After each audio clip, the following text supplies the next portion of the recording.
Donc, je m'appelle Thierry Reyna, je suis professeur de l'École Polytechnique en management d'innovation et entrepreneuriat et chercheur au CNRS au sein d'un laboratoire qui s'appelle ICUBE, l'Institut interdisciplinaire de l'innovation. Alors, dans le cadre de cette masterclass qui était destinée à faire comprendre à des entreprises finalement pourquoi, malgré tous les efforts qui sont faits, les entreprises n'arrivaient pas à réconcilier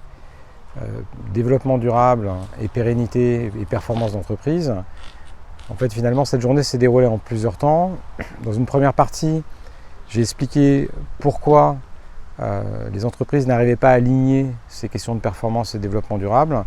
en expliquant que parallèlement au changement climatique et à ses conséquences, un deuxième phénomène beaucoup moins visible était en train de se produire, qui était un changement de régime économique. C'est-à-dire qu'on passe d'une ère industrielle dans laquelle seules les entreprises possèdent les moyens de production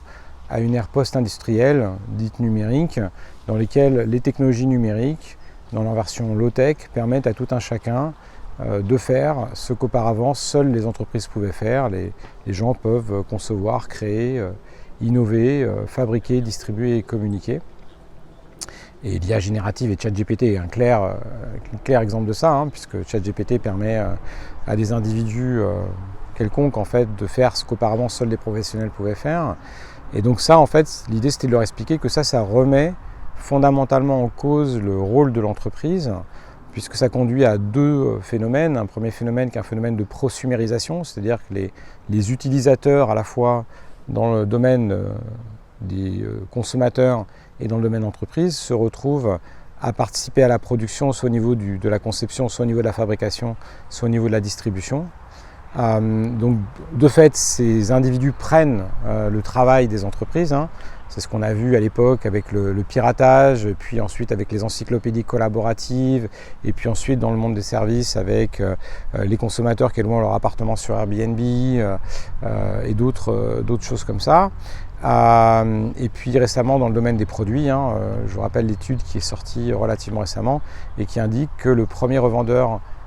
d'habillement en France, c'est Vinted. Donc Vinted, c'est de la prosommation, ce sont des individus qui en fait utilisent des technologies numériques pour entrer en concurrence avec les Koukaï, les Camaïeux, etc., etc. Donc en fait, l'idée c'était de montrer aux entreprises qu'on rentre dans une nouvelle ère économique, une ère économique dans laquelle les prosommateurs font le travail, et dans ce monde de prosommation, il y a tellement de choix qu'on a vu apparaître un autre type d'acteurs, les plateformes, qui elles sont là nécessaires pour aider à trouver, à créer de la confiance dans une situation où en fait on n'a aucune raison d'avoir confiance dans quelqu'un qui nous louerait un appartement ou à Airbnb ou à qui on louerait un appartement. Donc on est en train d'entrer dans un nouveau régime économique caractérisé par de la prosommation, les individus faisant le travail des entreprises, de la plateformisation, des plateformes qui elles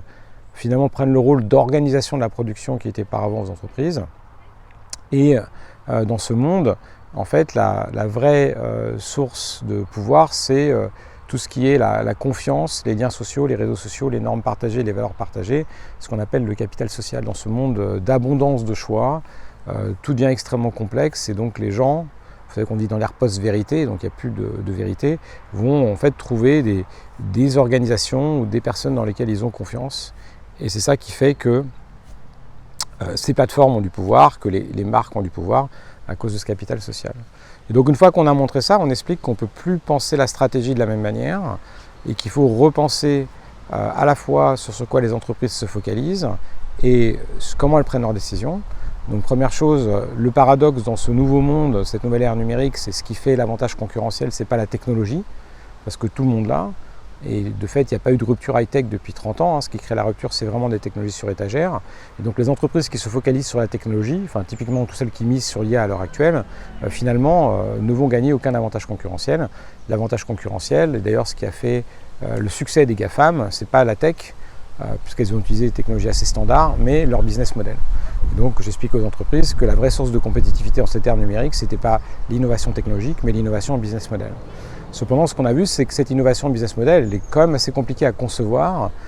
Finalement, on a l'impression que c'est toujours un peu des outsiders qui arrivent à réinventer les modèles ou de nouveaux acteurs. Et donc, il faut non seulement que ces entreprises changent sur quoi elles se focalisent, mais qu'elles changent d'outils. Et donc, en dernière partie, on a vu en fait comment il fallait que les entreprises se débarrassent d'outils de décision stratégique de type 5 forces de porteurs, SWOT, chaîne de valeur, etc., qui sont des outils de type R industriel, puisqu'elle suppose que seule l'entreprise est capable de faire parce qu'elle possède les moyens de production, à finalement une combinaison d'outils qui permettent de comprendre la création de valeur et l'innovation business model, permettent de cartographier des parties prenantes qui, elles, vont volontairement travailler pour l'entreprise, ces fameux prosommateurs, et vu que ces prosommateurs ne travaillent pas parce qu'on les paye, et bien en fait comprendre quel impact économique, social, sociétal, environnemental cette entreprise a avec son business model sur ses parties prenantes. Puis on a présenté les outils et puis ensuite donné quelques cas de en quoi l'utilisation d'outils différents permet d'avoir des business models durables et pérennes.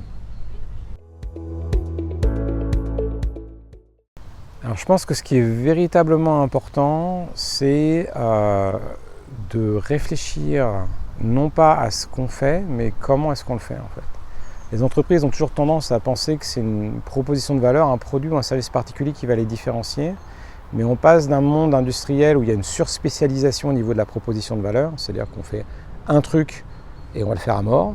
à une situation où en fait les entreprises qui réussissent à l'heure actuelle, notamment les GAFAM, mais c'est le cas de Nvidia, sont des entreprises qui en fait ne réfléchissent pas à ce qu'elles font, mais à comment elles font. C'est-à-dire qu'en fait, elles vont regarder les compétences qu'elles ont à portée de main, elles vont regarder les assets, les usines, les technologies qu'elles ont à portée de main, et vont les déployer en fait dans différents secteurs d'activité. Ce qu'il ne faut surtout pas faire, c'est penser par analogie. Et ça, c'est l'erreur que beaucoup d'entreprises font, c'est-à-dire se dire, en fait, ce qui définit ce qu'on va faire demain, c'est ce qu'on fait aujourd'hui. Ce qui compte véritablement, c'est comment est-ce qu'on fait les choses. Et du coup, il faut vraiment, premièrement, au lieu de présupposer faire quelque chose qui serait utile, c'est véritablement être capable de comprendre comment est-ce qu'on peut être utile et réfléchir dès maintenant en termes d'écosystème. On sort d'une ère industrielle de concurrence entre entreprises et on rentre dans une ère numérique de concurrence entre écosystèmes, y compris dans des secteurs absolument non numériques comme le service, l'agroalimentaire, etc., etc. C'est vraiment généralisé. Alors, je pense qu'en fait, tous les dirigeants qui étaient là sont des gens qui sont engagés et qui essayent, probablement certains depuis des années, de trouver des moyens de porter le développement durable et de porter des problèmes environnementaux. Et ils ont tous eu des difficultés. Et je pense que la vraie surprise, ça a probablement été justement le fait de comprendre que cette difficulté n'est pas due à des questions environnementales ou climatiques, mais bel et bien à des technologies numériques dans leur version vraiment low-tech, un vieil iPhone suffit, un vieux PC suffit, en fait, et qui fait que ça change complètement la stratégie. Je pense qu'en fait, ils étaient là pensant que finalement un business model durable, c'était celui qui allait le plus finalement essayer de résoudre des problèmes environnementaux ou sociaux selon, et en fait se rendre compte que non, en fait, pour que le business model soit durable, il faut vraiment prendre en compte que ces technologies numériques changent complètement la raison d'être et le rôle des entreprises. Et donc on ne peut pas envisager des stratégies dans ce monde-là, et surtout si on veut essayer de combattre le réchauffement climatique ou d'adresser des problématiques sociales comme on le faisait il y a 20 ans ou 30 ans.